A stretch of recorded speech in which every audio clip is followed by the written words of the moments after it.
So hello guys, welcome back to Recept tutorials YouTube channel. आप सभी का स्वागत है। आज हम क्लास 12th केमिस्ट्री का द सॉलिड स्टेट पढ़ेंगे। तो चलिए शुरू करते हैं। तो गाइस, आप सभी को मोटा मोटा पता ही होगा सॉलिड किसे कहते हैं, और नहीं भी पता तो मैं बता देता हूँ आप सभी को सॉलिड किसे कहते हैं। तो solid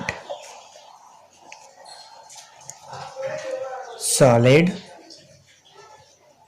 solid have fixed shape, size and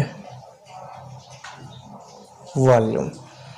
मतलब इसके पास जिसके पास शेप और साइज और वॉल्यूम जिसका फिक्स्ड होता है वो हमारा सॉलिड होता है।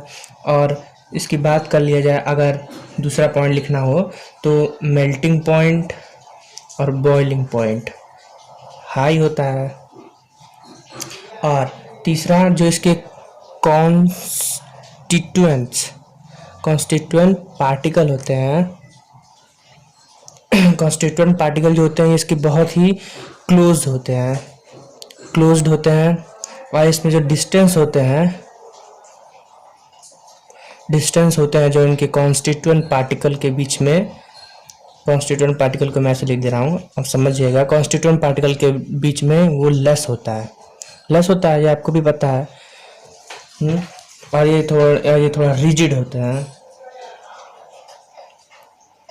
वही सॉलिड फिक्स से रिजिड होता है। तो इतना तो आप सबको भी पता है, बेसिकली इतना तो आप सबको भी पता है कि क्या होता है क्या नहीं। तो बेसिकली हम आगे चलते हैं कि सॉलिड को किस में क्लासिफाई किया गया है। ठीक, कि सॉलिड को हम डिवाइड किए हैं किस में। सॉलिड को हम फर्दर डिवाइड होते हैं वो सब क्रिस्टलाइन सॉलिड और इमॉर्फस सॉलिड में। क्रिस्टलाइन सॉलिड और इमॉर्फस सॉलिड में क्लासिफाई होते हैं हमारे सॉलिड। ठीक, तो हम जानना चाहेंगे कि क्रिस्टलाइन सॉलिड क्या होता है। देखिए, तो इसमें लिखा हुआ है क्रिस्टलाइन सॉलिड क्या होता है। इंडेफिनिट कैरेक्टरिस्टिक ज्योमेट्रिकल शेप, जिसका डेफिनेट होता है, मतलब कि जिसका डेफिनेट कैरेक्टरिस्टिक ज्योमेट्रिकल शेप होता है। जो इसका शेप होता है मतलब कि ऐसे क्यूब की तरह, ऐसे मतलब ऐसे नहीं, एक डेफिनेट ज्योमेट्रिकल शेप होता है। उसको वो होता है हमारा crystalline solid, definite geometrical shape होता है। और इमॉर्फस सॉलिड में हमारा इरेगुलर शेप होता है, मतलब ऐसे जैसे मैंने यहाँ बताया इरेगुलर शेप। ठीक, इरेगुलर शेप होता है।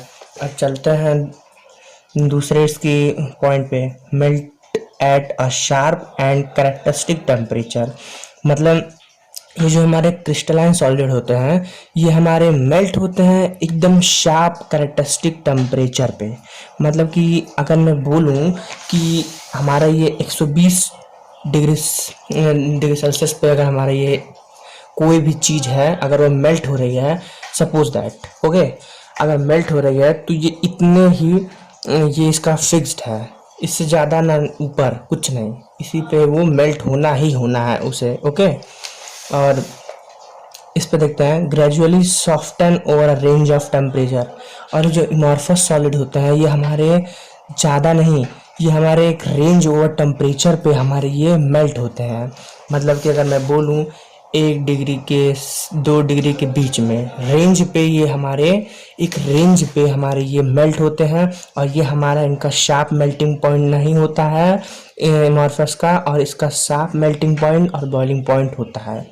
और ये हमारे कुछ तीसरा पॉइंट देखते हैं, when cut with a sharp edge tool they split into 2 pieces and the newly generated surfaces are plane and smooth. जब भी हम काटते हैं इनको, ये क्रिस्टलाइन सॉलिड को, when cut with a sharp edge tool मतलब knife, they split into 2 pieces and the newly generated surfaces are plain and smooth।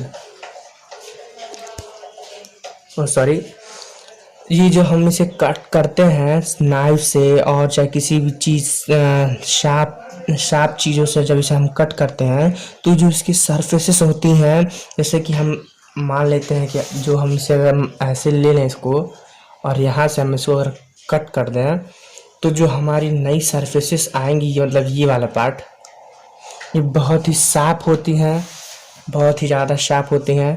और जब हम एमॉर्फस में जब हम इसे कट करते हैं कोई शार्प टूल से, तो जो इसका जो होता है सरफेसेस, जैसे कि यहाँ पर अगर हम यहाँ पर ऐसे कोई ले लें ऐसे और इसको यहाँ से कट करेंगे, तो जो जो यहाँ से तो इसका जो सरफेसेस होगा ये स्मूथ हमें नहीं मिलेगा, तो हमें स्मूथ नहीं मिलेगा इसका सरफेसेस।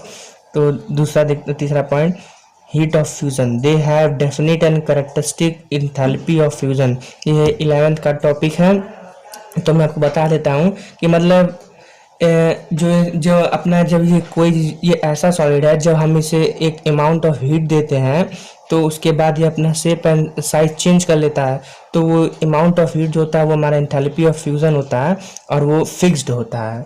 और ये इसका एंथैल्पी ऑफ फ्यूजन जो होता है ये हमारा फिक्स्ड नहीं होता है। तो आगे वाले पेज पे चलते हैं।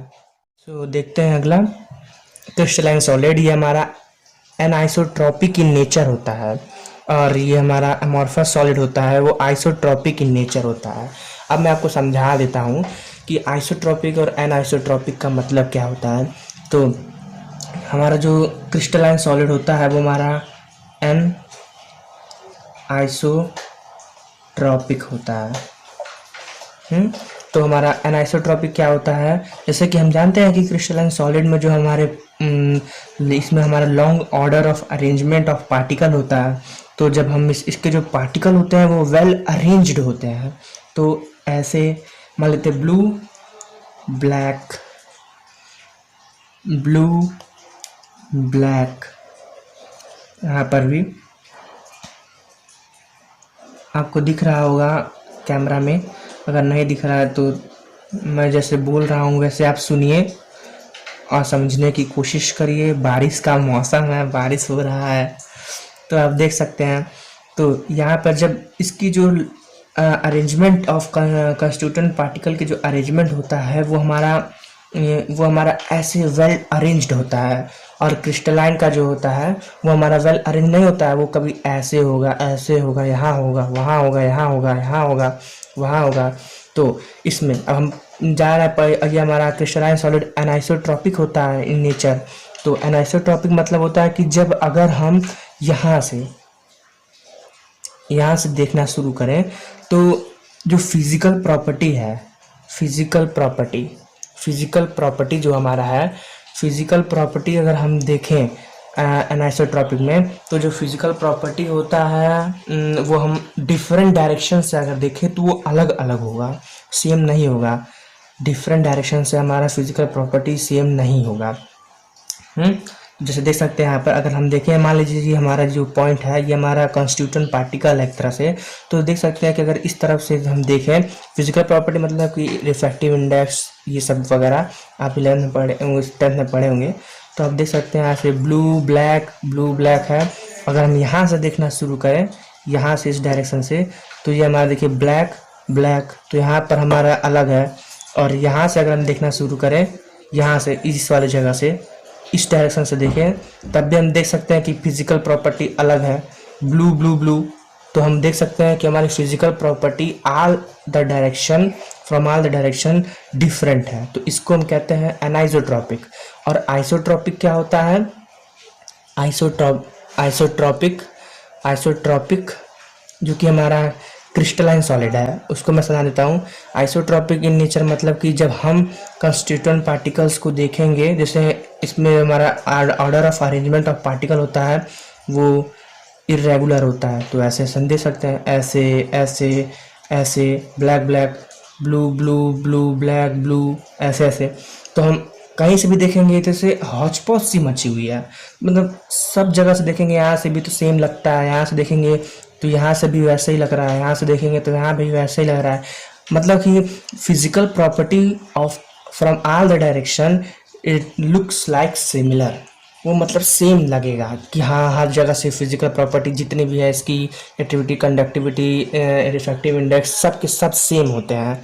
तो इसको हम कहते हैं आइसोट्रॉपिक इन नेचर। ठीक, और ये हमारा क्रिस्टलाइन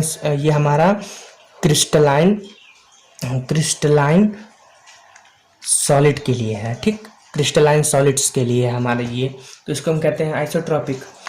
तो हम आगे देखते हैं। आगे अगला पॉइंट कोई क्रिस्टलाइन सॉलिड में हमारा long order arrangement of particle होता है, जो मैंने आपको यहाँ पर अभी जस्ट समझाने की कोशिश की है कि इसमें ऐसे ऐसे ऐसे ऐसे ऐसे ऐसे लॉन्ग ऑर्डर ऑफ अरेंजमेंट होता है। लॉन्ग ऑर्डर ऑफ अरेंजमेंट जैसे ऐसे, जैसे ब्लैक है तो फिर से हम आपको समझाने की कोशिश कर रहे हैं ब्लैक ब्लू से, आप सिमिलर बता दे रहा हूँ मैं कि ऐसे ऐसे long order of arrangement, long order of arrangement होता है, ठीक।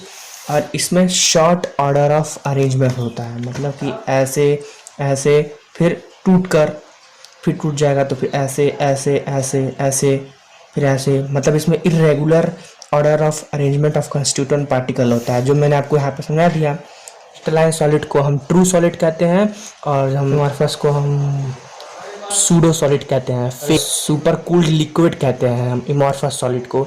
अब क्यों कहते हैं सुपर कूल्ड लिक्विड, ये मैं आपको बता दे रहा हूँ। सुपर कूल्ड लिक्विड इसको इस वजह से कहते हैं, आप देखते होंगे कि जब हमारा ऐसे कोई पुराना 4 साल 5 साल पुराना जो ग्लास होता है हमारे विंडो का, वो ऊपर से जब टच करेंगे तो वो ऊपर से थिन होता है और नीचे के साइड पे वो थिक हो जाता है, थिक मोटा होकर। तो ये जो हमारा है ये इसका जो प्रॉपर्टी है ये बिल्कुल लिक्विड की तरह होता है। जैसे लिक्विड की प्रॉपर्टी होती है ना कि वो फ्लो कर जाता है, तो सिमिलर इसकी भी प्रॉपर्टी होती है कि ये फ्लूइडिटी को फॉलो करता है, ये फ्लो होकर नीचे जमने लगता है और ये वाली सरफेस थिक होने लगती है। तो इस वजह से इसको हम सुपर कूल्ड लिक्विड कहते हैं इमॉर्फस सॉलिड को, ठीक। इस वजह से इसको कहते हैं। अगर आपको ये जितने भी मैंने पढ़ा है आपको समझ आया सब कुछ क्लियरली और कुछ इम्प्रूवमेंट करने की ज़रूरत है तो प्लीज़ बताइएगा, ओके। तो चलिए आज के लेक्चर में इतना बहुत है। गुड बाय दोस्तों।